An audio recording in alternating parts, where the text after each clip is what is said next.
आदित्य राजवंश के हाथ में प्लास्टिक का बड़ा सा टब था। उसमें हल्का गुनगुना पानी भरा हुआ था, वही पानी जिसमें कुछ देर पहले 3 औरतों ने अपने पैर भिगोए थे। वो बिना कोई भाव दिखाए घर के पीछे नाली की तरफ बढ़ गया। उसके चेहरे पर न नाराजगी थी, न शर्म, न गुस्सा, जैसे ये सब उसकी रोजमर्रा की जिंदगी का हिस्सा बन चुका हो। हॉल में सोफे पर 3 औरतें आराम से बैठी हंस बात कर रही थीं। बीच में बैठी थी उसकी पत्नी लावण्या। महंगी साड़ी, हल्का मेकअप और आंखों में हमेशा रहने वाली अकम। वो खुद को इस घर की मालकिन समझती थी। उसके दाईं तरफ उसकी सहेली नेहा बैठी थी और बाईं तरफ पायल। तीनों की हंसी में मजाक कम और तंज ज्यादा था। सच में यार, नेहा हंसते हुए बोली, आजकल ठीक से काम करने वाले लोग मिलते ही नहीं। लावण्या ने आदित्य की तरफ देखा, होठों पर हल्की मुस्कान आई और बोली, हमारा वाला तो ठीक है, घर का ही है। तीनों जोर से हंस पड़ी। आदित्य ने कुछ नहीं कहा। वो पानी फेंक कर चुपचाप वापस अंदर आ गया। जैसे ही वो हॉल में पहुंचा, उसकी सास सरोज राजवंश सामने खड़ी थी। आ गए? सरोज ने ऊपर से नीचे तक देखते हुए कहा। चाय बना दो, और हाँ, अदरक ज्यादा डालना, सर दर्द हो रहा है। जी माँ जी, आदित्य ने धीमी आवाज में कहा। 3 साल पहले जब उसकी शादी लावण्या से हुई थी, तब उसने कभी सपने में भी नहीं सोचा था कि उसकी जिंदगी इस तरह बदल जाएगी। वो पढ़ा लिखा था, अपने पैरों पर खड़ा होना चाहता था, लेकिन आज उसकी पहचान सिर्फ इतनी रह गई थी, घर का दामाद, जो घर का नौकर भी है। शादी बड़े तामझाम से हुई थी। रिश्तेदारों ने कहा था, लड़का किस्मत वाला है, राजवंश परिवार की लड़की मिल रही है। लेकिन किसी ने यह नहीं बताया था कि इस घर में इज्जत सिर्फ उन्हीं को मिलती है जिनके हाथ में पैसा और रुतबा होता है। पहली ही रात लावण्या ने उससे साफ शब्दों में कह दिया था, मेरे कमरे में मत आना, हमारे बीच कुछ नहीं है। आदित्य कुछ पल चुप रहा था, फिर बिना बहस किए अपनी चादर उठाई और नीचे स्टोर रूम में चला गया। उसी दिन से उसकी जगह तय हो गई थी, जमीन पर। सुबह सबसे पहले उठना, झाड़ू पोछा करना, नाश्ता बनाना, सास की दवाइयां समय पर देना, बैंक के काम निपटाना, बाजार से सामान लाना, सब कुछ वही करता। लावण्या का काम सिर्फ हुक्म देना और गलती निकालना था। एक दिन सब्जी बनाते वक्त उसके हाथ से कटोरी टूट गई। आवाज सुनते ही लावण्या रसोई में आ गई। ध्यान नहीं रहता क्या? हर चीज तोड़नी है क्या? आधे घंटे तक उसे सुनाया गया। आदित्य बस सिर झुकाए खड़ा रहा। एक और रात जब वो पानी पीने उठा तो गलती से दरवाजे की आवाज हो गई। लावण्या की नींद टूट गई। वो गुस्से में बाहर आई और बिना कुछ सुने उसके गाल पर जोरदार थप्पड़ मार दिया। वो आदित्य की जिंदगी का पहला थप्पड़ था। उस पल उसे सबसे ज्यादा दर्द गाल में नहीं, दिल में हुआ था। बचपन में उसके माता पिता ने भी कभी हाथ नहीं उठाया था, लेकिन यहां वो कुछ नहीं कह सका। उसे पूरी रात सजा के तौर पर नीचे बैठाया गया। धीरे धीरे आदित्य को लगने लगा कि शायद यही उसकी किस्मत है। एक दिन उसने हिम्मत करके कहा, मैं कहीं नौकरी ढूंढ लूं? लावण्या ने ठंडी हंसी के साथ जवाब दिया, और घर का काम कौन करेगा? तुम्हें इतना समय किसने दिया सवाल पूछने का? उस दिन आदित्य समझ गया कि इस घर में उसका सपना रखना भी गुनाह है। राजवंश परिवार के सारे खाते भारतीय राष्ट्र बैंक BRB में थे। आदित्य ही हर बार बैंक जाता, लाइन में लगता, फॉर्म भरता, दस्तखत करवाता, लेकिन किसी खाते में उसका नाम नहीं था। एक दिन के क्लर्क ने पूछा, आप अकाउंट होल्डर के क्या लगते हैं? आदित्य ने हल्की मुस्कान के साथ कहा, दामाद। क्लर्क ने बस एक शब्द कहा, ओह। वो एक शब्द आदित्य को बहुत देर तक चुभता रहा। उस शाम जब वो घर लौटा तो लावण्या किसी से फोन पर बात कर रही थी। उसकी आवाज में वो नरमी थी जो आदित्य के लिए कभी नहीं होती थी। हाँ, मुझे पता है, तुम आओगे तो सब ठीक हो जाएगा। आदित्य चुपचाप रसोई में चला गया। अब उसे सवाल पूछने की आदत नहीं रही थी। रात को जब पूरा घर सो गया तो आदित्य नीचे स्टोर रूम में जमीन पर लेटा हुआ था। छत की तरफ देखते हुए उसके मन में बस एक ही सवाल था, क्या वो पूरी जिंदगी यूं ही जिएगा? उसे नहीं पता था कि ये चुप्पी, ये अपमान और ये दर्द किसी बहुत बड़े तूफान से पहले की खामोशी है। सुबह की हल्की रोशनी स्टोर रूम की टूटी सी खिड़की से अंदर आ रही थी। आदित्य राजवंश की आंख खुली तो बदन अकड़ा हुआ था। ठंडी जमीन पर पूरी रात लेटने की आदत उसे पड़ चुकी थी, फिर भी हर सुबह शरीर जैसे शिकायत करता था। उसने धीरे धीरे करवट बदली, चादर समेटी और उठकर बैठ गया। ऊपर से आवाज आई, आदित्य, अभी तक सो रहा है क्या? सरोज राजवंश की कर्कश आवाज थी। आ रहा हूं माँ जी, उसने तुरंत जवाब दिया। वो जल्दी से मुंह धोकर रसोई में घुस गया। गैस जलाई, चाय रखी और साथ ही नाश्ते की तैयारी शुरू कर दी। ये सब करते हुए उसके चेहरे पर कोई भाव नहीं था, जैसे उसकी जिंदगी एक तय रूटीन पर चल रही हो, बिना रुके, बिना सवाल। थोड़ी देर में लावण्या कमरे से बाहर निकली। उसकी नींद पूरी थी, चेहरा ताजा था और आंखों में वही पुरानी बेरुखी। आज मेरी सहेलियां फिर आ रही हैं, उसने चाय का कप उठाते हुए कहा। घर ठीक से साफ होना चाहिए। जी, आदित्य ने सिर हिलाया। और हाँ, लावण्या ने पलट कर कहा, दोपहर को बैंक भी जाना है, माँ के अकाउंट का काम है। आदित्य समझ गया, भारतीय राष्ट्र बैंक। वो नाश्ता परोसने के बाद झाड़ू पोछा करने लगा। हर कोना चमकना चाहिए था। अगर जरा भी कमी रह गई तो उसे सुनना पड़ेगा। ये बात वो अच्छे से जानता था। दोपहर में वो बैंक पहुंचा। वही लंबी लाइन, वही भीड़, वही थकी हुई शक्लें। आदित्य फाइल सीने से लगाए चुपचाप खड़ा था। जब उसकी बारी आई तो उसने काउंटर पर कागज बढ़ा दिए। ये अकाउंट सरोज राजवंश का है, उसने धीरे से कहा। क्लर्क ने फाइल देखी, फिर आदित्य की तरफ देखा। साइन करवा लाए? जी, सब है। क्लर्क ने काम निपटाया, फिर हल्के से पूछा, आप यहीं काम करते हैं? आदित्य एक पल रुका। नहीं, घर का काम देखता हूं। क्लर्क ने कुछ नहीं कहा, लेकिन उसकी नजर बहुत कुछ कह गई। आदित्य फाइल लेकर बाहर निकल आया। उसे खुद पर गुस्सा नहीं आया, बस एक अजीब सी थकान महसूस हुई। शाम को घर लौटा तो देखा लावण्या की सहेलियां आ चुकी थीं। हॉल में हंसी ठिठोली चल रही थी। आदित्य रसोई में घुस गया और चुपचाप चाय पकौड़े बनाने लगा। भाभी, सच बताओ, नेहा बोली, आपने इसे कैसे काबू में रखा है? लावण्या हंसी। काबू में नहीं, आदत में। ये बात आदित्य ने भी सुनी। उसके हाथ एक पल को रुक गए, फिर से काम में लग गया। रात को सबके जाने के बाद घर में सन्नाटा था। आदित्य बर्तन धो रहा था, तभी लावण्या आई। कल मेरे लिए बाहर से ड्रेस लानी है, पैसे मां से ले लेना। आदित्य ने हाँ में से ले लाया। और सुनो, लावण्या की आवाज ठंडी थी, इस रिश्ते से कोई उम्मीद मत रखना, जितनी जल्दी समझ जाओ उतना अच्छा। आदित्य ने उसकी तरफ देखा, कुछ कहना चाहा, लेकिन शब्द गले में ही अटक गए। रात फिर उसी तरह आई। वही स्टोर रूम, वही जमीन, वही चुप्पी। लेकिन आज आदित्य की आंखों में नींद नहीं थी। उसका मन बार बार उसी बात पर जा रहा था। क्या वो पूरी जिंदगी यूं ही जिएगा? उसे नहीं पता था कि आने वाले दिन उसके लिए सब कुछ बदलने वाले हैं। वो अपमान जो आज उसकी पहचान बन चुका था, जल्द ही उसकी ताकत बनने वाला था। और यहीं से उसकी कहानी सच में शुरू होने वाली थी। आपको बता दूं कि चपेट 1 से 11 बिल्ड एंड इंट्रो आर्क है। चैप्टर 12 से मेन आर्क शुरू होगा। सुबह की हवा में हल्की ठंडक थी, लेकिन आदित्य राजवंश के मन में अजीब सी बेचैनी थी। वो स्टोर रूम से बाहर निकला, चादर को मोड़कर एक कोने में रख दिया और बिना देर किए काम में लग गया। उसकी जिंदगी में सुबह का मतलब सिर्फ एक ही था, काम शुरू होना। रसोई में घुसते ही उसने देखा कि कल रात के जूठे बर्तन अब भी वैसे ही पड़े हैं। लावण्या और उसकी मां रात को सोने से पहले कभी रसोई की तरफ देखती तक नहीं थीं। आदित्य ने चुपचाप नल खोला और बर्तन धोने लगा। पानी की आवाज के बीच उसका दिमाग कहीं और भटक रहा था। कल रात लावण्या के शब्द, इस रिश्ते से कोई उम्मीद मत रखना। वो शब्द बार बार उसके कानों में गूंज रहे थे। क्या सच में मेरी जिंदगी बस इतनी ही है? उसने खुद से सवाल किया, लेकिन सवालों के जवाब देने का समय उसके पास कभी नहीं था। थोड़ी देर में सरोज राजवंश की आवाज आई, आदित्य, चाय? बस बन रही है मां जी, उसने जवाब दिया। आज सरोज को भारतीय राष्ट्र बैंक BRB जाना था। किसी पुराने निवेश से जुड़े कागज निकालने थे। हमेशा की तरह ये काम भी आदित्य को ही करना था।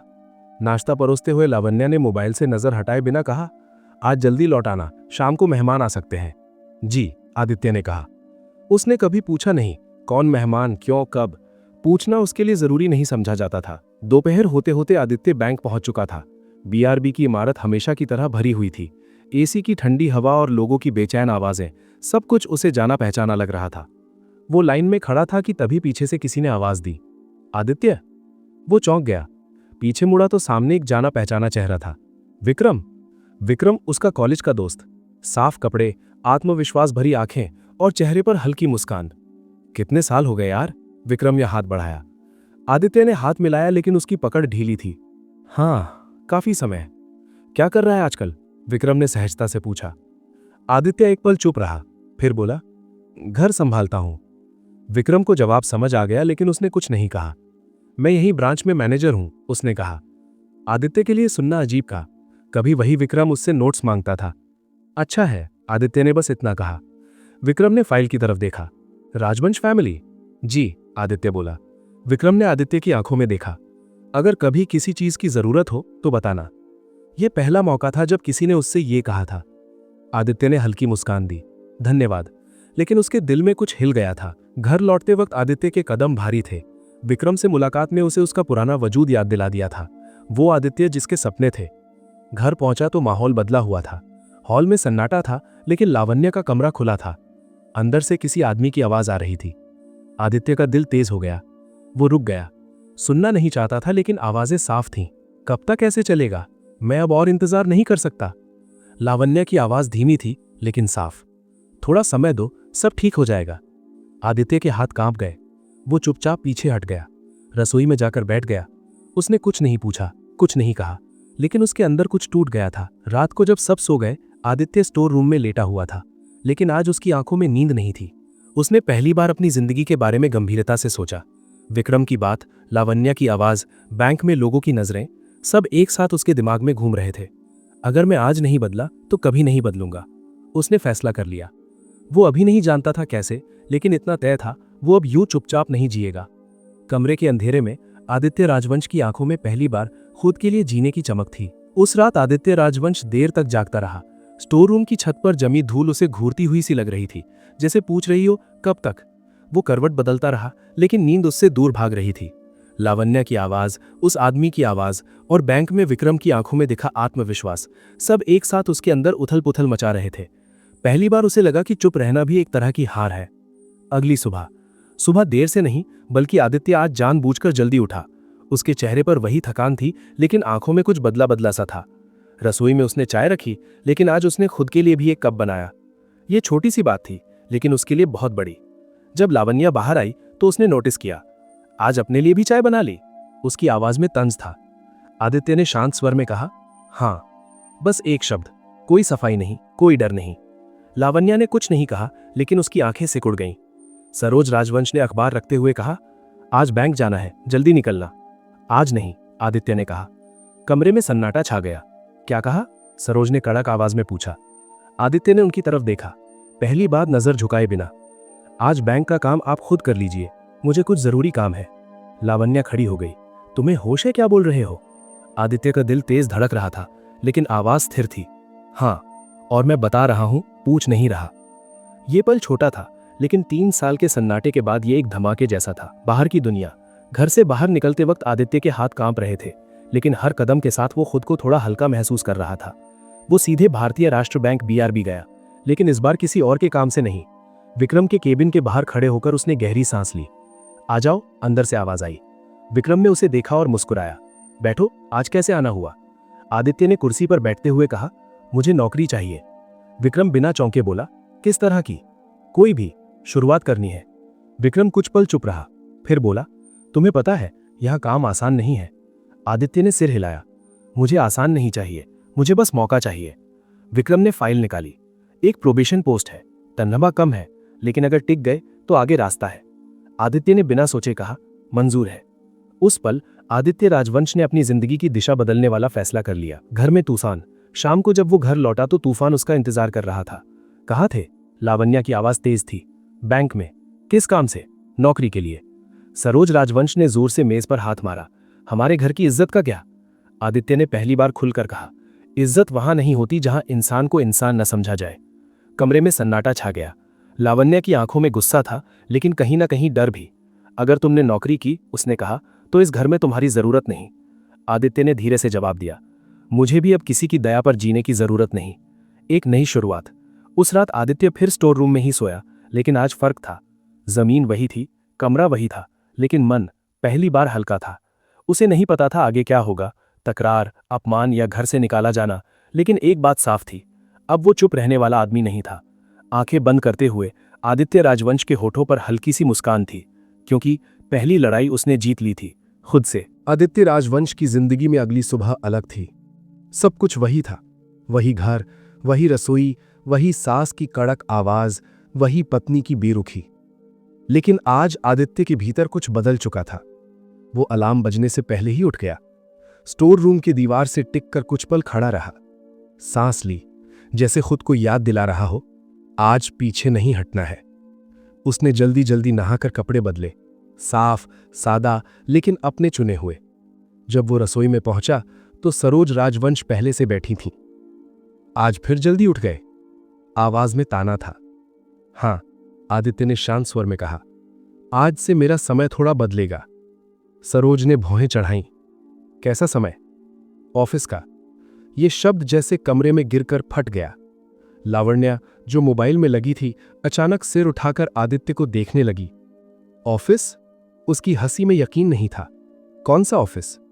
भारतीय राष्ट्र बैंक, आदित्य ने सीधा जवाब दिया। आज मेरा पहला दिन है। कुछ सेकंड तक सन्नाटा रहा। फिर सरोज ने कहा, तुम मजाक कर रहे हो? नहीं, आदित्य बोला, मैंने कल ज्वाइनिंग ले ली है। लावण्या खड़ी हो गई। तुमने मुझसे पूछना जरूरी नहीं समझा? आदित्य ने उसकी तरफ देखा, पहली बार बिना डर के। 3 साल में आपने भी तो कभी नहीं पूछा कि मैं क्या चाहता हूं। लावण्या के पास कोई जवाब नहीं था। पहला कदम बाहर की दुनिया में।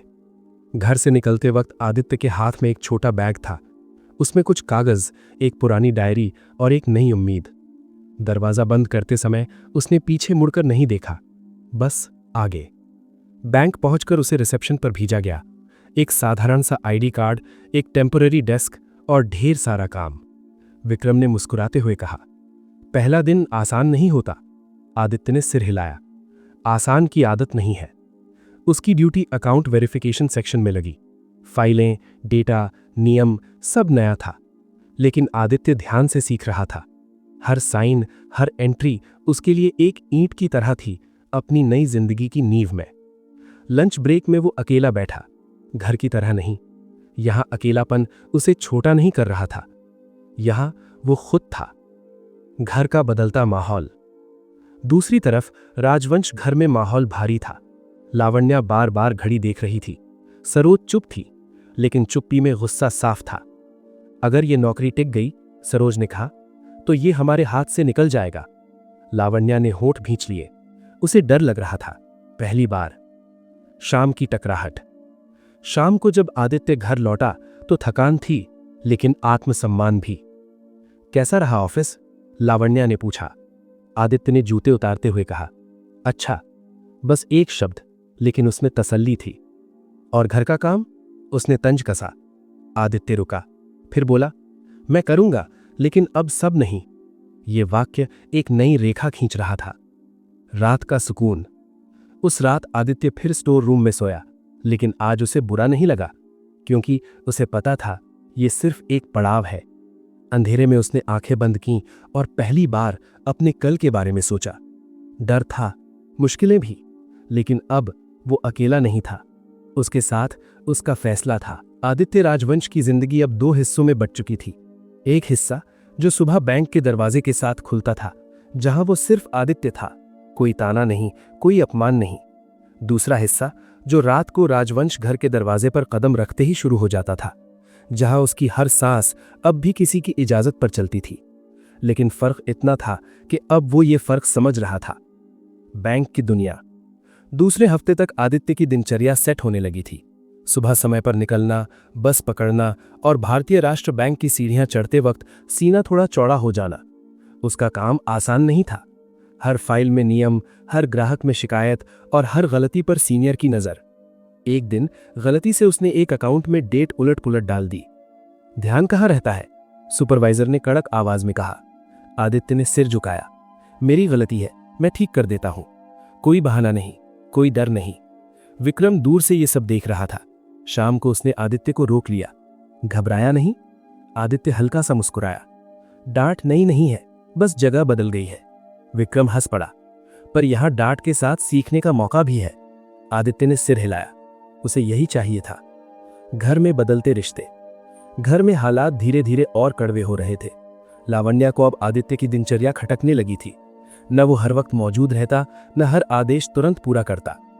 आज सब्जी क्यों नहीं कटी? उसने एक शाम पूछा। आदित्य ने बैग रखते हुए कहा, थोड़ा देर हो गई, अब काट देता हूं। पहले तो ऐसा नहीं होता था। लावण्या ने ताना मारा। आदित्य रुका, फिर शांति से बोला, पहले मैं नौकरी नहीं करता था। यह जवाब छोटा था, लेकिन सीधा। सरोज राजवंश को यह बदलाव और भी ज्यादा चुभ रहा था। हमारे घर के आदमी बाहर जाकर हमारी बात काटेंगे, उन्होंने गुस्से में कहा। आदित्य ने पहली बार खुलकर जवाब दिया, मैं आपकी बात काट नहीं रहा, मैं अपनी जिंदगी जोड़ रहा हूं। कमरे में सन्नाटा छा गया। लावण्या का डर। लावण्या रात को देर तक जागने लगी थी। उसका फोन अब भी बजता था, लेकिन उसकी आवाज में पहले जैसी बेफिक्री नहीं रही थी। एक रात उसने आदित्य से पूछा, अगर तुम्हारी नौकरी पक्की हो गई तो क्या तुम यहां रहोगे? आदित्य ने उसकी तरफ देखा। यह सवाल ताने वाला नहीं था, इसमें डर था। मुझे नहीं पता, आदित्य ने सच कहा, लेकिन मैं ऐसे नहीं रहूंगा जैसे पहले रहता था। लावण्या चुप हो गई। उसे पहली बार एहसास हुआ जिस आदमी को वो कमजोर समझती थी वो अब उसके काबू में नहीं रहा। पहली तनख्वाह। महीने के आखिर में आदित्य को बैंक से मैसेज आया, सैलरी क्रेडिटेड। वो देर तक स्क्रीन देखता रहा। राशि बड़ी नहीं थी, लेकिन ये उसकी अपनी थी। शाम को उसने घर आकर सरोज राजवंश के हाथ में पैसे नहीं दिए, बल्कि अपने कमरे में रख दिए। पैसे? सरोज ने पूछा।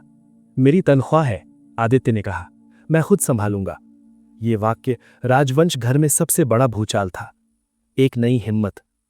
उस रात आदित्य देर तक बैठा रहा। डायरी खोली। कई साल बाद उसने कुछ लिखा। आज मैंने खुद को खरीदा। उसके मन में डर अब भी था, लेकिन डर के साथ अब हिम्मत भी थी। उसे पता था आगे रास्ता आसान नहीं होगा। लावण्या बदलेगी नहीं, सरोज मानेगी नहीं, लेकिन अब आदित्य राजवंश टूटने वाला नहीं था। चैप्टर का अंत। स्टोर रूम की जगह अब भी वही थी, लेकिन आदित्य जानता था ये आखिरी मंजिल नहीं है, ये बस एक सीढ़ी है, और उसने चढ़ना सीख लिया था। आदित्य राजवंश के लिए ये हफ्ता अलग था। ना इसलिए कि जिंदगी आसान हो गई थी, बल्कि इसलिए कि अब वो हर मुश्किल को देख पा रहा था, उससे भाग नहीं रहा था। सुबह जब वो स्टोर रूम से बाहर निकला तो घर में अजीब सी खामोशी थी।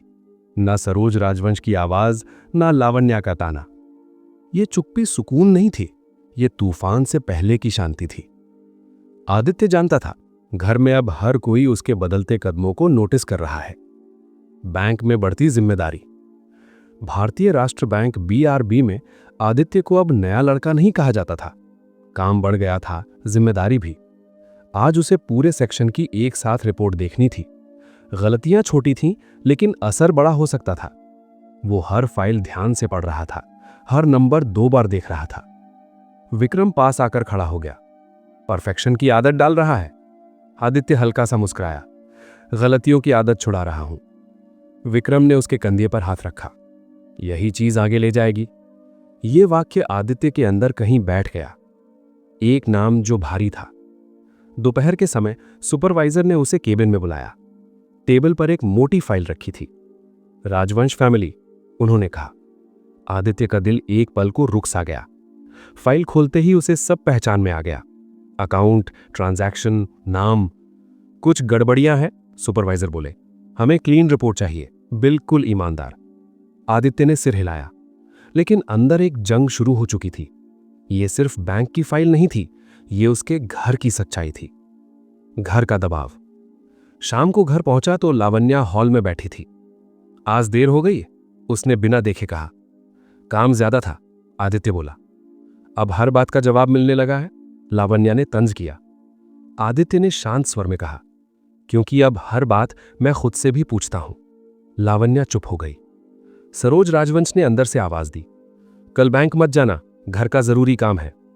आदित्य रुका, पहली बार रुका, लेकिन झुका नहीं। कल मैं बैंक जाऊंगा, उसने कहा, काम जरूरी है। यह सीधा सा वाक्य घर की दीवारों से टकराकर लौट आया। रात की बेचैनी। उस रात आदित्य देर तक बैठा रहा। फाइल सामने खुली थी, घर की आवाजें कानों में थीं।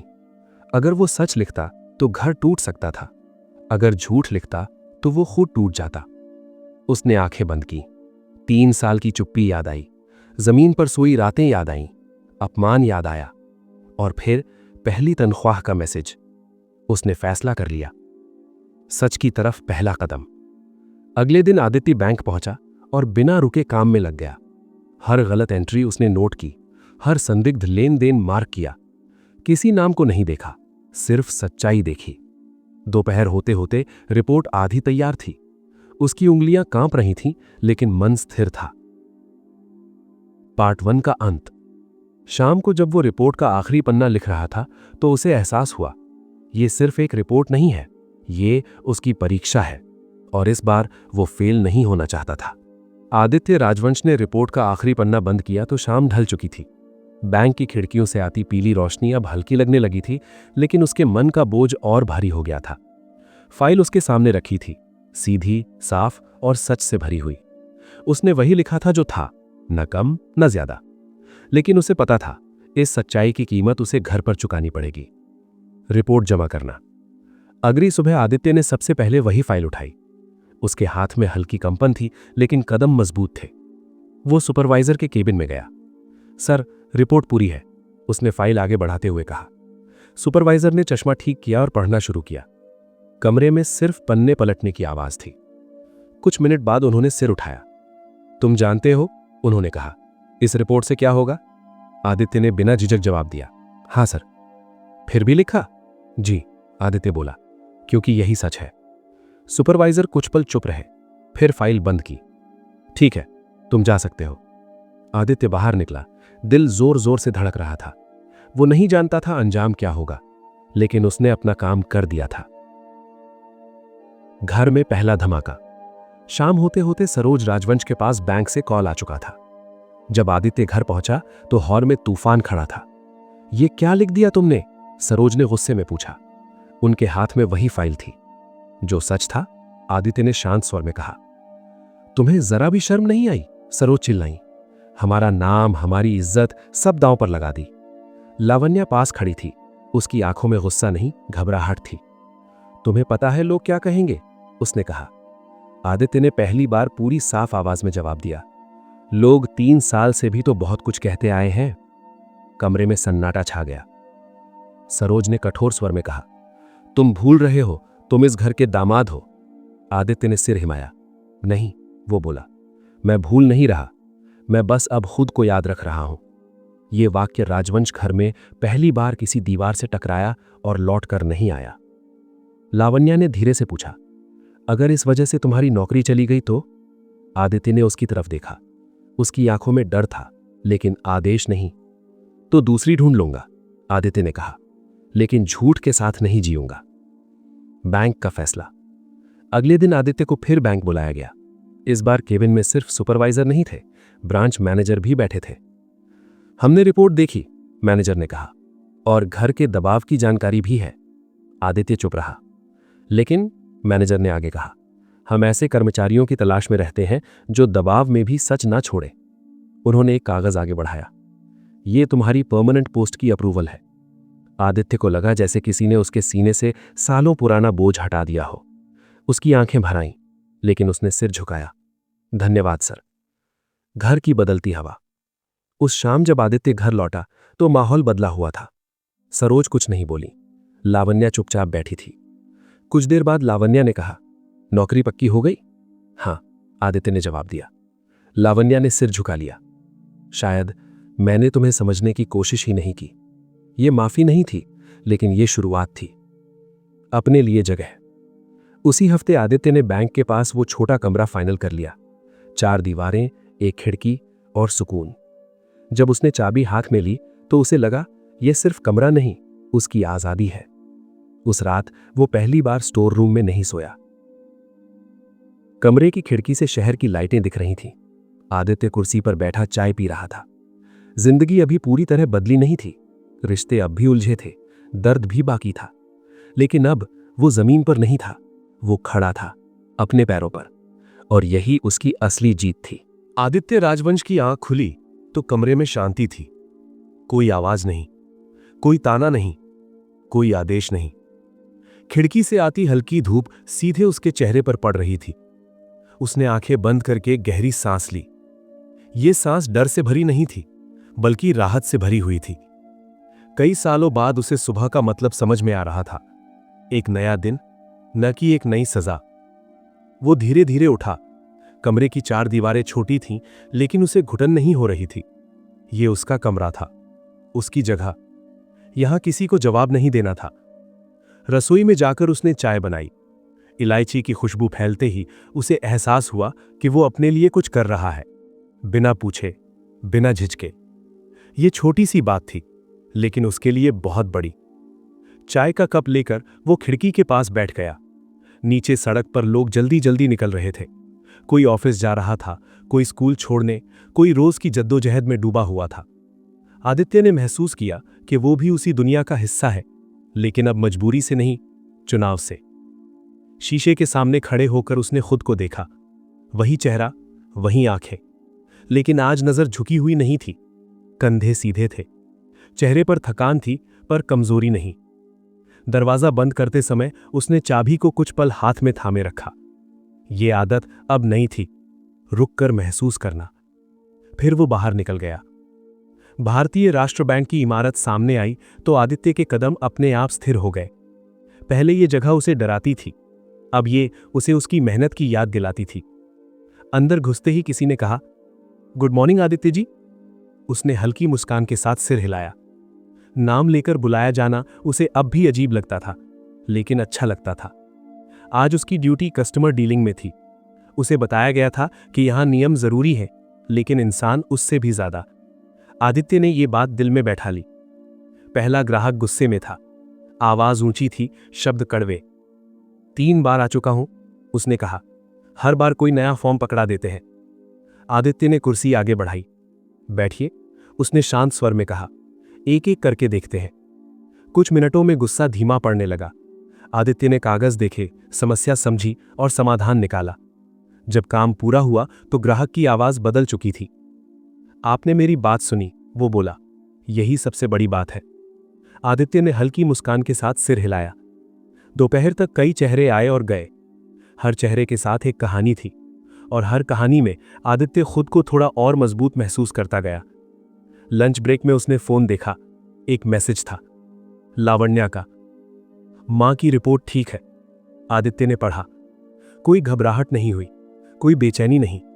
उसने जवाब लिखा, ठीक है, ध्यान रखना। बस इतना।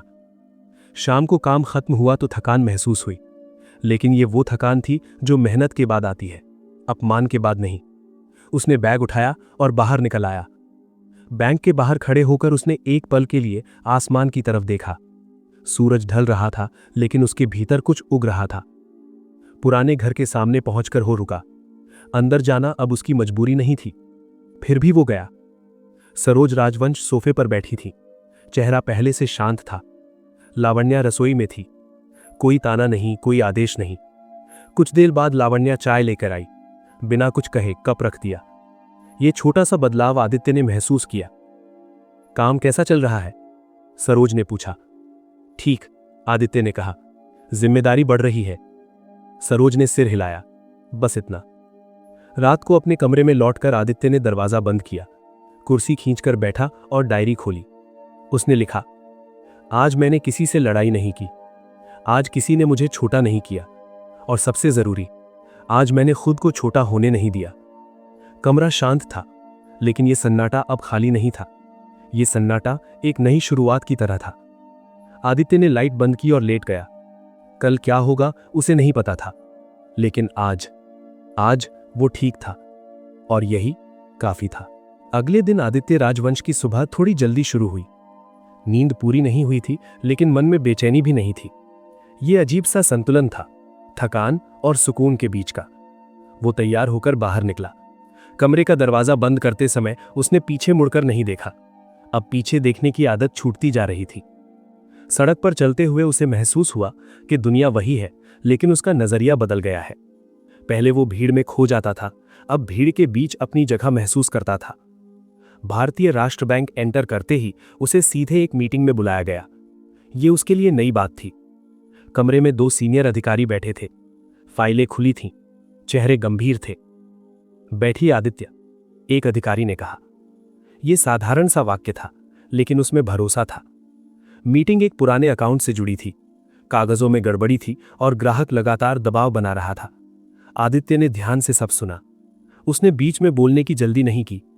जब उससे राय पूछी गई तो उसने शांत स्वर में कहा, अगर हम नियम के साथ साथ ग्राहक की स्थिति भी देखें तो समाधान निकाला जा सकता है, लेकिन सच से समझौता नहीं होना चाहिए।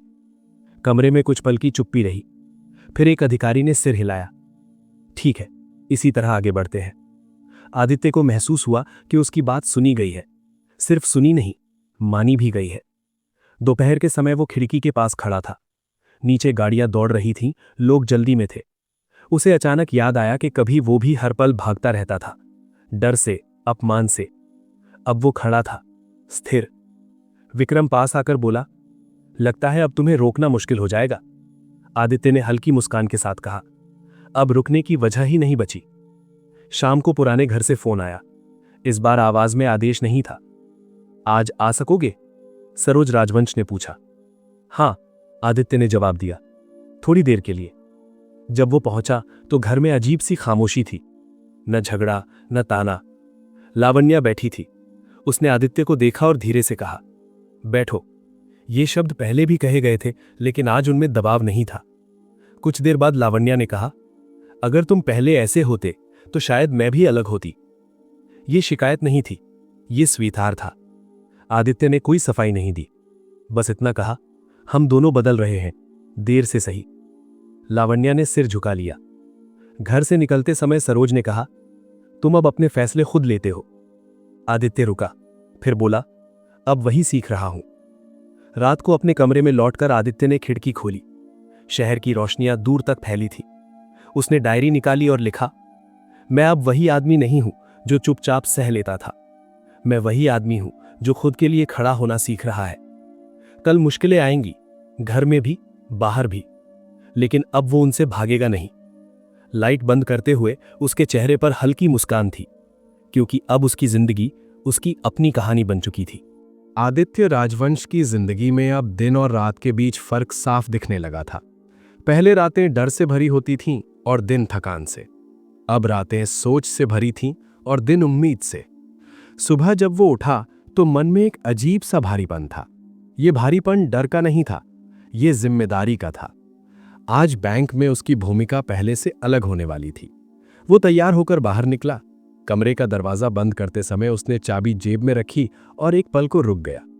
अब ये चाबी सिर्फ ताला खोलने बंद करने की चीज नहीं थी, ये उसकी आजादी की याद थी। भारतीय राष्ट्र बैंक BRB पहुंचते ही उसे सीधे केबिन में बुलाया गया। ये अब रोज की बात होने लगी थी, लेकिन आदित्य इसे हल्के में नहीं लेता था। ब्रांच मैनेजर खिड़की के पास खड़े थे। उन्होंने बिना घूमे कहा, आदित्य, आज से तुम्हें एक नया केस दिया जा रहा है। टेबल पर रखी फाइल मोटी थी। नाम अनजान था, लेकिन रकम बड़ी।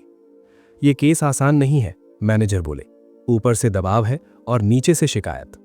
आदित्य ने फाइल उठाई, उसके हाथ स्थिर थे। मैं कोशिश करूंगा, उसने कहा। मैनेजर ने सिर हिलाया। कोशिश नहीं, ईमानदारी। ये शब्द आदित्य के दिल में उतर गया। फाइल खोलते ही उसे समझ आ गया कि मामला सीधा नहीं है। कागजों में सब ठीक दिख रहा था, लेकिन लेन देन के बीच कुछ खाली जगहें थीं। ऐसी जगहें जहां सवाल जन्म लेते हैं। आदित्य ने जल्दबाजी नहीं की। उसने हर एंट्री को धीरे धीरे पढ़ा, हर तारीख, हर साइन। दोपहर तक उसकी आंखें थक चुकी थीं, लेकिन दिमाग तेज था। उसे एहसास हुआ, ये केस सिर्फ बैंक का नहीं है, ये भरोसे का है। लंच ब्रेक में वो खिड़की के पास खड़ा था। नीचे लोग जा रहे थे, बिल्कुल वैसे ही जैसे हर दिन। उसे याद आया जब वो खुद बैंक में लाइन में खड़ा होता था, फाइलें पकड़े, नजरें झुकाए। अब वही बैंक, वही जगह, लेकिन उसकी पहचान बदल चुकी थी। शाम तक आदित्य ने केस का एक हिस्सा साफ कर लिया था, लेकिन सवाल अभी बाकी थे। विक्रम पास आया। ज्यादा गहराई में जा रहे हो, उसने कहा। आदित्य ने सिर हिलाया। ऊपर से जितना साफ दिखता है, अंदर उतना ही उलझा है। विक्रम कुछ नहीं बोला, वो समझ गया था। शाम को आदित्य पुराने घर नहीं गया, सीधे अपने कमरे लौटा। कमरा छोटा था, लेकिन आज उसे बड़ा लग रहा था। उसने चाय बनाई और मेज पर बैठ गया। फाइल फिर से खोली। बैंक बंद हो चुका था, लेकिन सवाल बंद नहीं हुए थे। उसे याद आया, कभी वो दूसरों के काम रात में करता था, आज वो अपने फैसलों की जिम्मेदारी उठा रहा था। फोन पर अचानक एक मैसेज आया, अनजान नंबर। अगर ज्यादा पूछताछ करोगे तो मुश्किल बढ़ जाएगी। आदित्य ने स्क्रीन को देर तक देखा। दिल तेज धड़का, लेकिन हाथ नहीं कांपे। उसने फोन साइड में रख दिया। अब मामला सिर्फ प्रोफेशनल नहीं रह गया था। रात को खिड़की से बाहर देखते हुए आदित्य ने महसूस किया, जिंदगी अब उससे सवाल नहीं पूछ रही थी, जिंदगी उसे जवाब देने का मौका दे रही थी, और वो पीछे हटने वाला नहीं था। उसने डायरी खोली और लिखा, मेरी पहचान अब मेरे डर से नहीं, मेरे फैसलों से बनेगी। लाइट बंद करते समय उसके चेहरे पर कोई मुस्कान नहीं थी, लेकिन आंखों में साफपन था। उसे पता था, अगला दिन उसकी परीक्षा लेने वाला है। आदित्य राजवंश ने उस मैसेज को दोबारा नहीं पढ़ा। फोन मेज पर पड़ा रहा, लेकिन उसका असर कमरे में फैल चुका था। अगर ज्यादा पूछताछ करोगे तो मुश्किल बढ़ जाएगी। ये सीधी धमकी नहीं थी, लेकिन इशारा साफ था। आदित्य कुर्सी पर पीछे टिक गया। कुछ साल पहले होता तो शायद उसके हाथ कांप जाते, शायद वो किसी से सलाह मांगता या चुपचाप पीछे हट जाता, लेकिन अब नहीं। उसने फाइल दोबारा खोली। हर नंबर, हर नाम अब उसे अलग नजर से दिख रहा था। यह सिर्फ बैंक का केस नहीं था, यह उसकी परीक्षा थी। अगली सुबह बैंक पहुंचते ही उसे फिर केबिन में बुलाया गया। ब्रांच मैनेजर के साथ एक और अधिकारी बैठे थे। हमें शिकायत मिली है कि आप जरूरत से ज्यादा सवाल पूछ रहे हैं। आदित्य ने बिना हड़बड़ाए जवाब दिया। मैं वही सवाल पूछ रहा हूं जो इस केस में जरूरी है। कमरे में कुछ पल चुप्पी रही। क्या आपको किसी ने संपर्क किया? मैनेजर ने पूछा। आदित्य ने सच कहा, हां। और? मैंने ना जवाब दिया, ना पीछे हटा। मैनेजर ने गहरी सांस ली। यह रास्ता आसान नहीं होगा। आदित्य की आवाज शांत थी। आसान होता तो शायद मैं सही जगह पर नहीं होता। दिन भर उसके काम पर नजर रखी जाती रही। हर कॉल, हर फाइल, हर नोट। दबाव साफ था, लेकिन आदित्य ने काम नहीं छोड़ा। उसने उन खातों की कड़ी बनाई जिन्हें जानबूझकर उलझाया गया था। कुछ नाम बार बार सामने आ रहे थे, कुछ तारीखें बार बार बदल रही थीं। शाम तक तस्वीर साफ होने लगी। लंच के समय विक्रम उसके पास बैठा। सच में फंस गए हो? उसने धीमी आवाज में कहा। आदित्य ने मुस्कुराहट के बिना जवाब दिया, पहली बार नहीं है। डर नहीं लग रहा? आदित्य ने खिड़की से बाहर देखा। डर है, लेकिन अब डर मुझे रोकता नहीं, सावधान करता है। विक्रम कुछ नहीं बोला। शाम को एक और कॉल आई। इस बार आवाज सख्त थी। ये आखिरी चेतावनी है। आदित्य ने फोन काट दिया। उसने तय कर लिया था, अब जवाब शब्दों में नहीं, काम में होगा। रात को वो अपने कमरे में देर तक जागता रहा। उसे याद आया कैसे कभी वो हर बात सह लेता था, कैसे चुप्पी उसकी आदत बन गई थी। आज वही चुप्पी उसकी ताकत थी। उसने डायरी खोली और लिखा, दबाव मुझे झुका नहीं सकता, यह सिर्फ ये दिखाता है कि मैं सही दिशा में हूं। अगले दिन आदित्य ने पूरी रिपोर्ट तैयार कर ली। कोई आरोप नहीं, कोई भावुक शब्द नहीं, सिर्फ तथ्य। जब उसने फाइल सौंपी तो मैनेजर ने एक नजर में समझ लिया। अब मामला ऊपर जाएगा, उन्होंने कहा। आदित्य ने सिर हिलाया। उसे नहीं पता था अंजाम क्या होगा, लेकिन उसे यह पता था आज उसने खुद से समझौता नहीं किया। शाम को वो कमरे की खिड़की के पास खड़ा था। शहर की रोशनियां अब डरावनी नहीं लग रही थीं। हर रोशनी जैसे कह रही थी, तुम सही रास्ते पर हो। आदित्य ने गहरी सांस ली।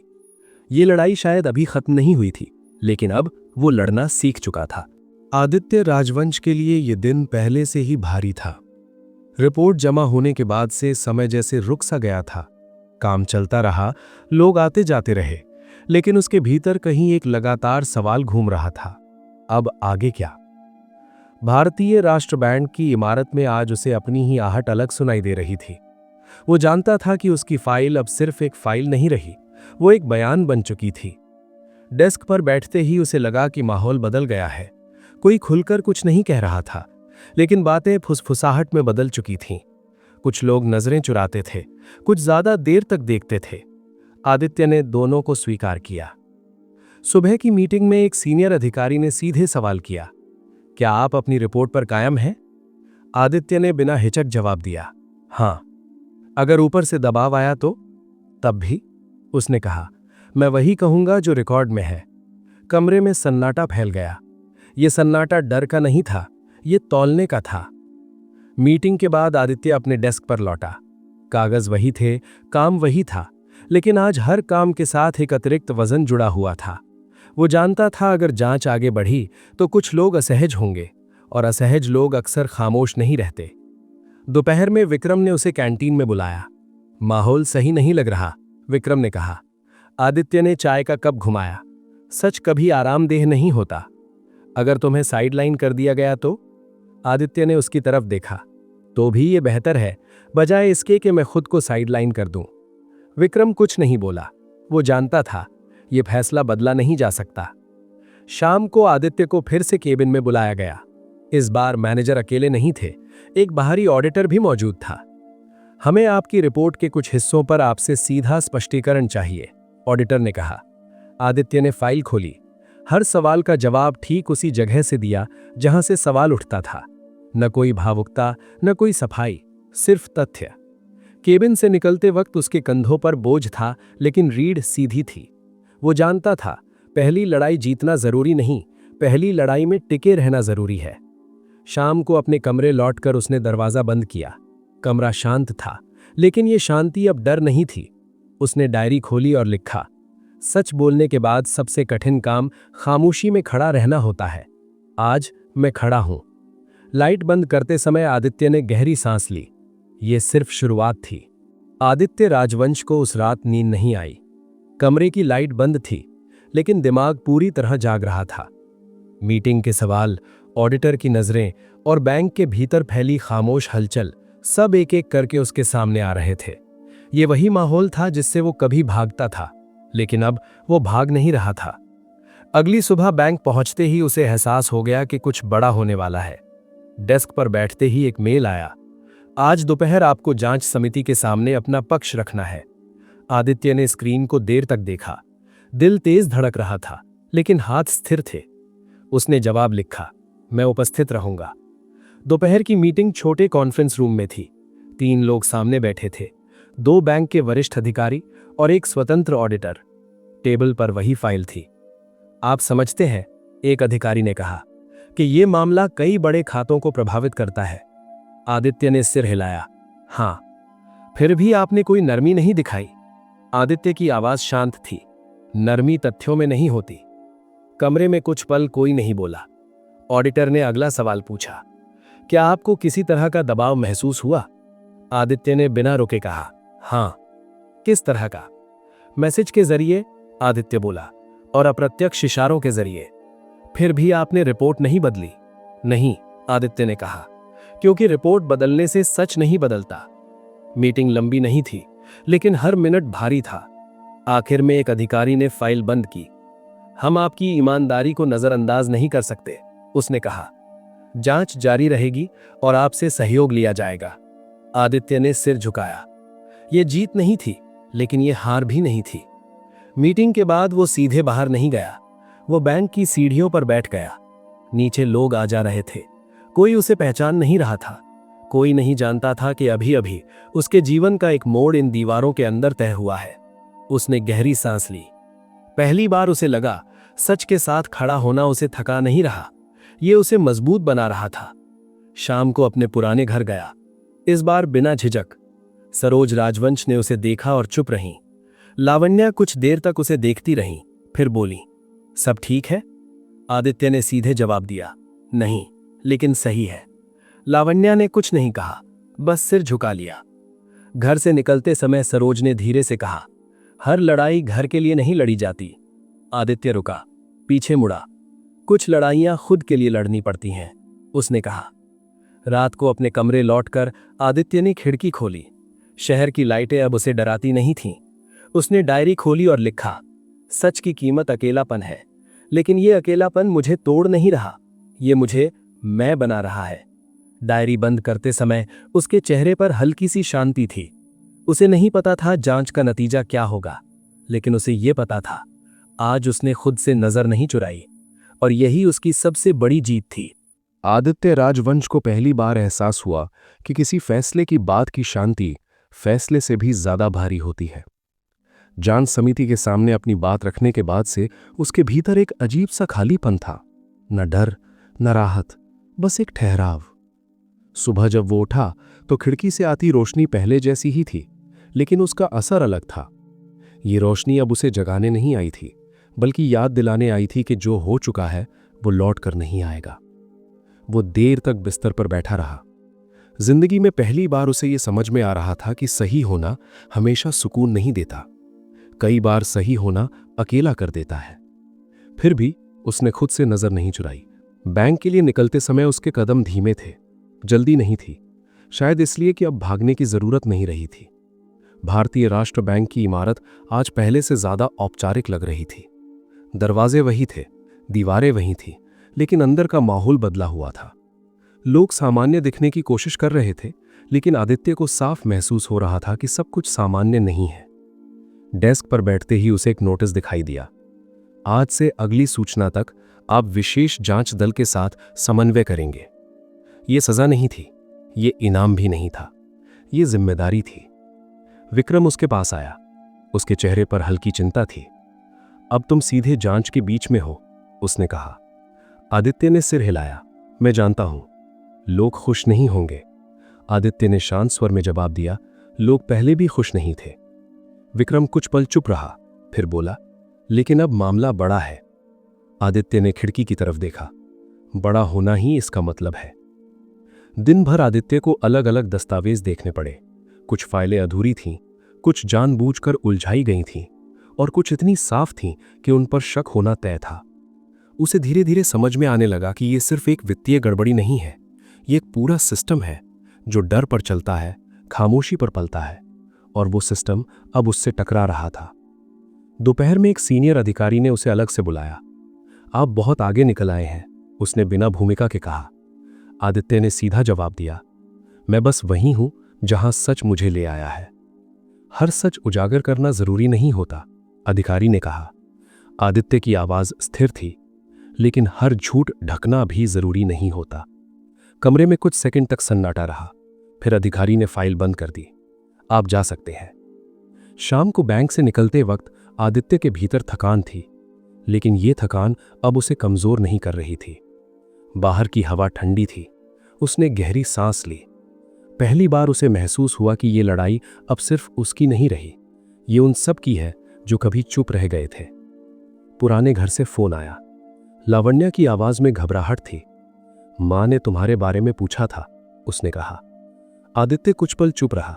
क्या कहा? कहा कि तुम मुश्किल में हो। आदित्य ने हल्की सांस छोड़ी। मुश्किल में होना गलत होने से बेहतर है। लावण्या ने कुछ नहीं कहा। रात को अपने कमरे में लौटकर आदित्य ने लाइट बंद नहीं की। आज अंधेरा उसे पसंद नहीं आ रहा था। उसने डायरी खोली और लिखा, फैसला लेने के बाद सबसे कठिन काम उस फैसले के साथ जीना होता है। आज मैं वही कर रहा हूं। डायरी बंद करते समय उसके चेहरे पर थकान थी, लेकिन पछतावा नहीं था। उसे नहीं पता था कल क्या होगा, लेकिन वो ये जानता था अब पीछे लौटने का रास्ता खुद उसने बंद कर दिया है, और यही उसकी सबसे बड़ी सच्चाई थी। आदित्य राजवंश को यह समझने में समय लगा कि जांच का असली बोझ कागजों में नहीं, लोगों की नजरों में होता है। अगले कुछ दिनों में ये बोझ और साफ दिखने लगा। बैंक के गलियारों में अब बातें धीमी आवाज में होती थी। किसी की हंसी अचानक रुक जाती, किसी की बातचीत अधूरी छूट जाती, जैसे उसके आने से हवा बदल जाती हो। आदित्य ने इसे अनदेखा नहीं किया, लेकिन उसने खुद को इसके मुताबिक ढालने की कोशिश भी नहीं की। वो जानता था अगर वो दूसरों की सहूलियत के हिसाब से चलेगा तो सच फिर से कोने में धकेल दिया जाएगा। भारतीय राष्ट्र बैंक के विशेष जांच कक्ष में आज पहली औपचारिक बैठक थी। टेबल के चारों ओर बैठे लोग अनुभवी थे, लेकिन बेचैन भी। एक अधिकारी ने कहा, हमें तेजी चाहिए, ऊपर से दबाव बढ़ रहा है। आदित्य ने फाइल पलटके हुए जवाब दिया, तेजी ठीक है, लेकिन अधूरा सच सबसे खतरनाक होता है। कुछ लोग असहज हो गए, कुछ ने सिर झुका लिया, किसी ने विरोध नहीं किया। बैठक के बाद एक सीनियर अधिकारी ने उसे अलग से रोका। तुम्हें समझना होगा, उसने धीमी आवाज में कहा, यह सिर्फ बैंक का मामला नहीं है। आदित्य ने उसकी आंखों में देखा। मैं यही समझने की कोशिश कर रहा हूं। कुछ लोग तुम्हारे साथ नहीं होंगे। आदित्य का जवाब साफ था, मुझे सबका साथ नहीं चाहिए, मुझे बस सही होना चाहिए। अधिकारी ने कुछ नहीं कहा, बस पीछे हट गया। दोपहर में आदित्य ने उन खातों की कड़ी पूरी की जिन पर सबसे ज्यादा सवाल थे। कुछ नाम बार बार उभर रहे थे, कुछ लेन देन जानबूझकर अलग अलग तारीखों में बांटे गए थे। ये लापरवाही नहीं थी, ये योजना थी, और योजना के पीछे हमेशा लोग होते हैं। लंच ब्रेक में वो अकेला बैठा था। विक्रम पास आया, लेकिन इस बार वो मजाक नहीं कर रहा था। अब मामला हाथ से निकल चुका है, उसने कहा। आदित्य ने चाय का कप नीचे रखा। मामला हाथ से नहीं निकला, अब सामने आया है। अगर नतीजे में कुछ बड़े नाम आए तो? आदित्य ने शांत स्वर में जवाब दिया, तो नाम नहीं देखे जाएंगे, काम देखा जाएगा। विक्रम ने गहरी सांस ली। तू सच में बदल गया है। आदित्य ने सिर हिलाया। नहीं, मैं बस अब डर को निर्णय लेने नहीं देता। शाम को एक रिपोर्ट ड्राफ्ट की गई। ये रिपोर्ट किसी को खुश नहीं करने वाली थी, लेकिन ये पूरी थी। जब आदित्य ने आखिरी लाइन लिखी तो उसे एहसास हुआ कि अब वापसी का कोई रास्ता नहीं है। उसने फाइल बंद की और पहली बार उसे भारीपन महसूस नहीं हुआ। यह भारीपन नहीं था, यह स्पष्टता थी। रात को वो अपने कमरे लौटा। कमरे की खिड़की से शहर की रोशनियां साफ दिख रही थी। उसने लाइट बंद नहीं की, आज अंधेरा उसे स्वीकार्य नहीं था।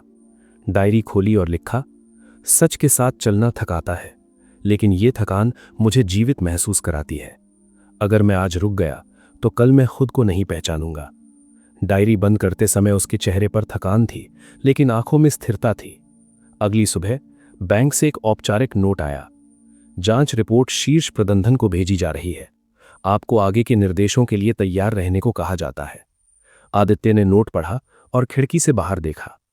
ये अंत नहीं था, ये अगला मोड़ था।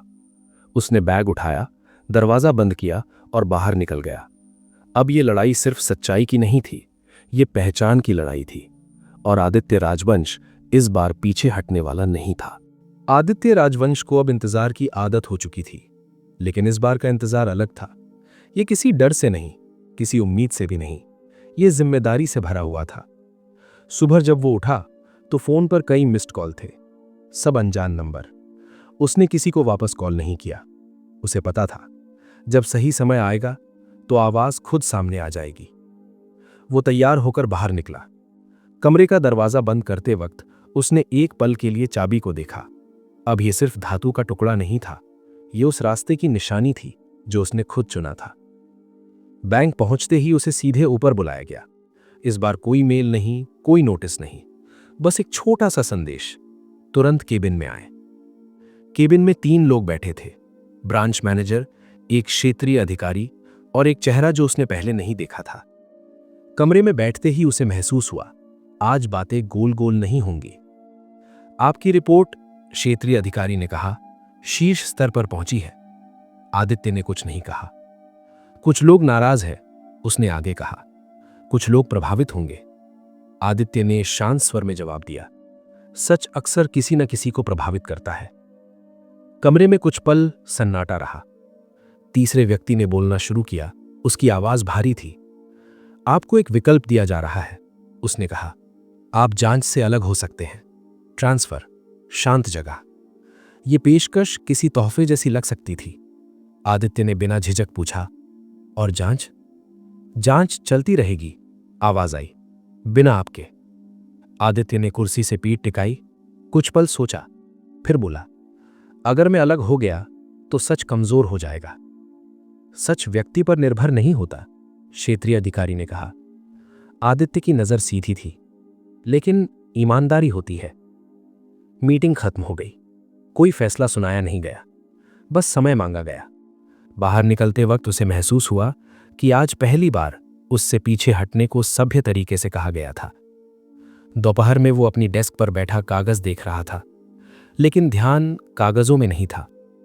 विक्रम आया, उसने आदित्य की आंखों में देखकर पूछा, कुछ बड़ा हुआ है? आदित्य ने सिर हिलाया, मुझे रास्ता बदलने को कहा गया है। और? मैंने मना नहीं किया, आदित्य बोला, मैंने हामी भी नहीं भरी। विक्रम कुछ पल चुप रहा, फिर बोला, जो भी करोगे इस बार नतीजे सीधे होंगे। आदित्य ने खिड़की से बाहर देखा, सीधे रास्ते ही अब ठीक लगते हैं। शाम को आदित्य अपने कमरे लौटा। कमरा शांत था, लेकिन आज ये शांति भारी लग रही थी। उसने चाय बनाई, लेकिन पी नहीं सका। डायरी खोली और पहली बार लिखने से पहले रुका। फिर लिखा, अगर मैं हट गया तो मैं सुरक्षित रहूंगा, अगर मैं रुका तो मैं सही रहूंगा। दोनों साथ नहीं हो सकते। डायरी बंद करते समय उसके हाथ स्थिर थे। उसे एहसास हो चुका था, अगला फैसला उसकी नौकरी से बड़ा होगा। यह फैसला उसकी पहचान तय करेगा। रात गहरी हो चुकी थी। शहर की रोशनी अब कम हो रही थी। आदित्य खिड़की के पास खड़ा था। कभी वो डरता था अंधेरे से, आज वो अंधेरे में साफ देख पा रहा था। आदित्य राजवंश उस रात देर तक खिड़की के पास खड़ा रहा। नीचे सड़क लगभग खाली थी। कभी कभी कोई गाड़ी गुजर जाती और फिर सन्नाटा लौट आता। उसे एहसास हुआ कि जिंदगी भी कुछ ऐसी ही होती है, कभी तेज, कभी बिल्कुल शांत, लेकिन हर मोड़ पर फैसला मांगती हुई। सुबह होने से पहले उसने तय कर लिया था कि वो क्या नहीं करेगा। वो खुद से समझौता नहीं करेगा। अगली सुबह बैंक पहुंचते ही उसे फिर से केबिन में बुलाया गया। इस बार कोई भूमिका नहीं थी, कोई लंबी बात नहीं। क्षेत्रीय अधिकारी ने सीधे पूछा, तो आपने क्या सोचा? आदित्य ने एक पल भी नहीं लिया। मैं जांच से अलग नहीं होऊंगा, उसने कहा। कमरे में एक हल्की सी हलचल हुई। आप समझते हैं, अधिकारी ने कहा, कि इसका मतलब आपके लिए आसान नहीं होगा। आदित्य की आवाज शांत थी। मैं आसान रास्ते के लिए यहां तक नहीं आया। तीसरे व्यक्ति ने कुर्सी पर पीछे टिकते हुए कहा, आपकी फाइल बहुत साफ है, लेकिन साफ फाइलें अक्सर अकेली रह जाती हैं। आदित्य ने उसकी तरफ देखा। अकेला रहना गलत होने से बेहतर है, कुछ पल कोई नहीं बोला। फिर ब्रांच मैनेजर ने धीमी आवाज में कहा, ठीक है, तो जांच जारी रहेगी और आप इसमें रहेंगे। ये घोषणा नहीं थी, ये चेतावनी थी। आदित्य ने सिर हिलाया। केबिन से बाहर निकलते वक्त उसे हल्का महसूस हुआ। डर गया था, लेकिन दबा नहीं था। डेस्क पर लौटते ही उसने काम शुरू कर दिया। कागज, रिकॉर्ड, नंबर अब सब पहले से ज्यादा साफ दिख रहे थे। दोपहर में विक्रम उसके पास आया। तो उसने पूछा। आदित्य ने मुस्कुराए बिना कहा, मैं यहीं हूं। विक्रम ने राहत की सांस ली। अब पीछे हटने का रास्ता नहीं। आदित्य ने सिर हिलाया। अब पीछे देखने की वजह भी नहीं। शाम तक जांच से जुड़ा एक नया नाम फाइल में जुड़ चुका था। ये नाम पहले किसी ने जोर से नहीं लिया था, अब लिया जा रहा था। आदित्य जानता था, यहीं से असली हलचल शुरू होगी। शाम को वो अपने कमरे लौटा। आज कमरे की दीवारें उसे तंग नहीं कर रही थीं। उसने चाय बनाई और मेज पर बैठ गया। डायरी खोली और लिखा, आज मुझे रास्ता बदलने का मौका मिला था। मैंने रास्ता नहीं बदला, मैंने खुद को नहीं बदला। शायद इसकी कीमत चुकानी पड़े, लेकिन ये कीमत मैं पहचान के साथ चुकाऊंगा। डायरी बंद करते समय उसके हाथ स्थिर थे। उसे एहसास हो चुका था, अगला फैसला उसकी नौकरी से बड़ा होगा। यह फैसला उसकी पहचान तय करेगा। आदित्य राजवंश उस रात देर तक खिड़की के पास खड़ा रहा। नीचे सड़क लगभग खाली थी। कभी कभी कोई गाड़ी गुजर जाती और फिर सन्नाटा लौट आता। उसे एहसास हुआ कि जिंदगी भी कुछ ऐसी ही होती है, कभी तेज, कभी बिल्कुल शांत, लेकिन हर मोड़ पर फैसला मांगती हुई। सुबह होने से पहले उसने तय कर लिया था कि वो क्या नहीं करेगा। वो खुद से समझौता नहीं करेगा। अगली सुबह बैंक पहुंचते ही उसे फिर से केबिन में बुलाया गया। इस बार कोई भूमिका नहीं थी, कोई लंबी बात नहीं। क्षेत्रीय अधिकारी ने सीधे पूछा, तो आपने क्या सोचा? आदित्य ने एक पल भी नहीं लिया। मैं जांच से अलग नहीं होऊंगा, उसने कहा। कमरे में एक हल्की सी हलचल हुई। आप समझते हैं, अधिकारी ने कहा, कि इसका मतलब आपके लिए आसान नहीं होगा। आदित्य की आवाज शांत थी। मैं आसान रास्ते के लिए यहां तक नहीं आया। तीसरे व्यक्ति ने कुर्सी पर पीछे टिकते हुए कहा, आपकी फाइल बहुत साफ है, लेकिन साफ फाइलें अक्सर अकेली रह जाती हैं। आदित्य ने उसकी तरफ देखा। अकेला रहना गलत होने से बेहतर है। कुछ पल कोई नहीं बोला। फिर ब्रांच मैनेजर ने धीमी आवाज में कहा, ठीक है, तो जांच जारी रहेगी और आप इसमें रहेंगे। यह घोषणा नहीं थी, यह चेतावनी थी। आदित्य ने सिर हिलाया। केबिन से बाहर निकलते वक्त उसे हल्का महसूस हुआ। डर गया था, लेकिन दबा नहीं था। डेस्क पर लौटते ही उसने काम शुरू कर दिया। कागज, रिकॉर्ड, नंबर अब सब पहले से ज्यादा साफ दिख रहे थे। दोपहर में विक्रम उसके पास आया। तो उसने पूछा। आदित्य ने मुस्कुराए बिना कहा, मैं यहीं हूं। विक्रम ने राहत की सांस ली। अब पीछे हटने का रास्ता नहीं। आदित्य ने सिर हिलाया। अब पीछे देखने की वजह भी नहीं। शाम तक जांच से जुड़ा एक नया नाम फाइल में जुड़ चुका था। यह नाम पहले किसी ने जोर से नहीं लिया था, अब लिया जा रहा था। आदित्य जानता था, यहीं से असली हलचल शुरू होगी। शाम को वो अपने कमरे लौटा। आज कमरे की दीवारें उसे तंग नहीं कर रही थीं। उसने चाय बनाई और मेज पर बैठ गया। डायरी खोली और लिखा, आज मुझे रास्ता बदलने का मौका मिला था। मैंने रास्ता नहीं बदला, मैंने खुद को नहीं बदला। शायद इसकी कीमत चुकानी पड़े, लेकिन यह कीमत मैं पहचान के साथ चुकाऊंगा। डायरी बंद करते समय उसके हाथ स्थिर थे। उसे एहसास हो चुका था, अगला फैसला उसकी नौकरी से बड़ा होगा। यह फैसला उसकी पहचान तय करेगा। आदित्य राजवंश ने यह उम्मीद नहीं की थी कि जांच के आगे बढ़ते ही सब कुछ अचानक बदल जाएगा, लेकिन उसे यह भी अंदाजा नहीं था कि बदलाव इतनी खामोशी से आएगा। सुबह जब वो बैंक पहुंचा तो माहौल पहले जैसा नहीं था। न कोई फुसफुसाहट, न अचानक रुकती बातचीत, न नजरें चुराने की जल्दबाजी। इसके बजाय एक अजीब सी सतर्कता थी, जैसे सब लोग जान चुके हों कि अब कुछ बातें पर्दे के पीछे नहीं रह सकती। भारतीय राष्ट्रीय बैंक BRB की इमारत हमेशा की तरह खड़ी थी, मजबूत, ठंडी और औपचारिक। लेकिन आज आदित्य को यह सिर्फ एक दफ्तर नहीं लगी, ये एक मंच जैसा था, जहां कई सालों से दबे सवाल अब सामने आने वाले थे। वो अपनी डेस्क तक पहुंचा ही था कि सिस्टम पर एक नई मेल चमकी। विशेष जांच दल, आंतरिक समन्वय बैठक, आज 11:30 बजे, उपस्थिति अनिवार्य। आदित्य ने स्क्रीन को कुछ सेकंड तक देखा। यह कोई चेतावनी नहीं थी, यह बुलावा था। मीटिंग रूम में माहौल भारी था। लंबी मेज के चारों ओर बैठे चेहरे अनुभव से भरे थे, लेकिन आंखों में असमंजस साफ झलक रहा था। हम इस जांच को अगले चरण में ले जा रहे हैं, एक वरिष्ठ अधिकारी ने बिना भूमिका के कहा। इसका मतलब है ज्यादा डेटा, ज्यादा नाम और ज्यादा जोखिम। आदित्य ने सिर झुकाकर सुना। जोखिम शब्द अब उसे डराता नहीं था। वो जानता था जोखिम से बचते बचते ही यह सिस्टम इतना खोखला हो गया था। आदित्य, उसी अधिकारी ने कहा, आप इस जांच की रीढ़ बन चुके हैं। यह तारीफ नहीं थी, यह बोझ था। अब तक जो भी सामने आया है, दूसरे अधिकारी ने कहा, वो सिर्फ शाखा स्तर का मामला नहीं है। कमरे में हलचल हुई। आदित्य ने पहली बार उस मीटिंग में बात की। अगर हम यहां रुक गए, उसने शांत स्वर में कहा, तो सच फिर से आधा रह जाएगा।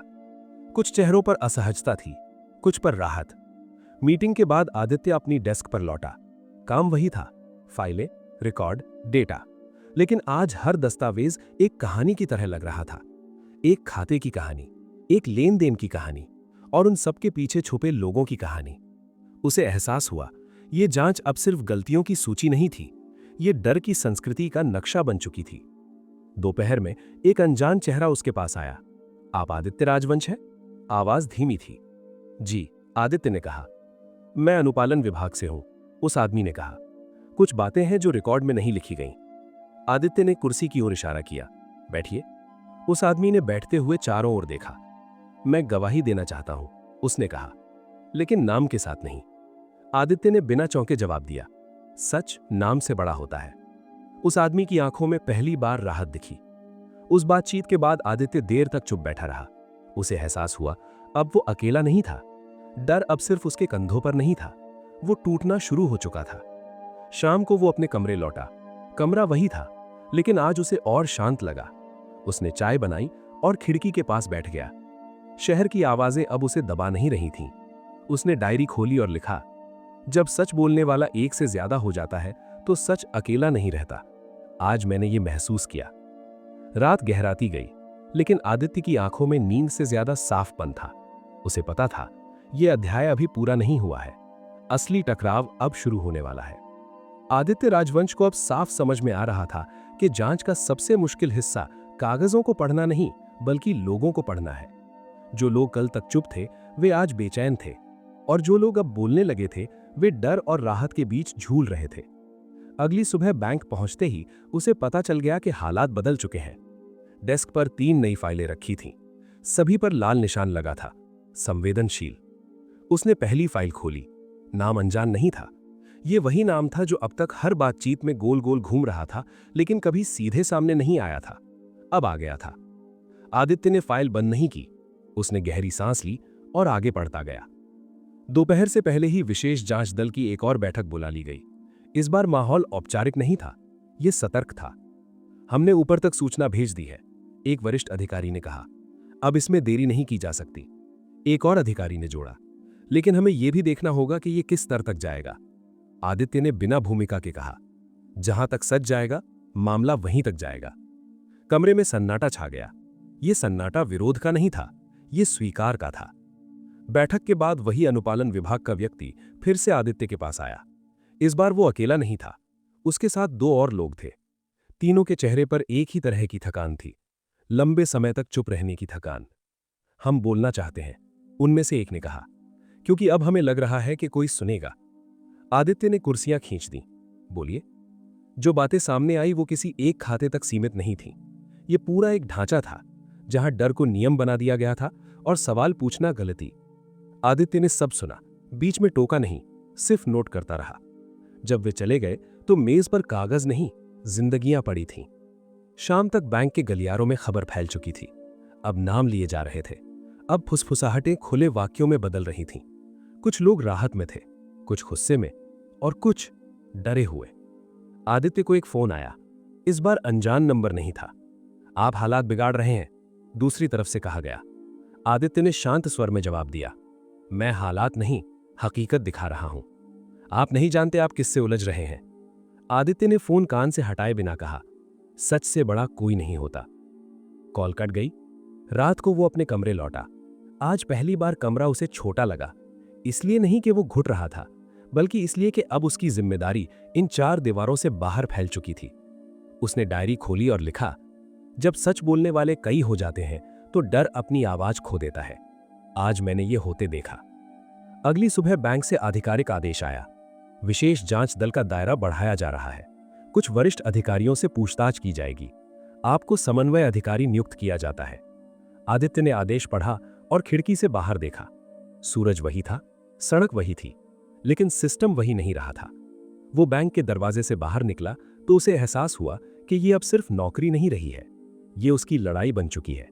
और इस बार वो अकेला नहीं था। सच अब साथ चल रहा था।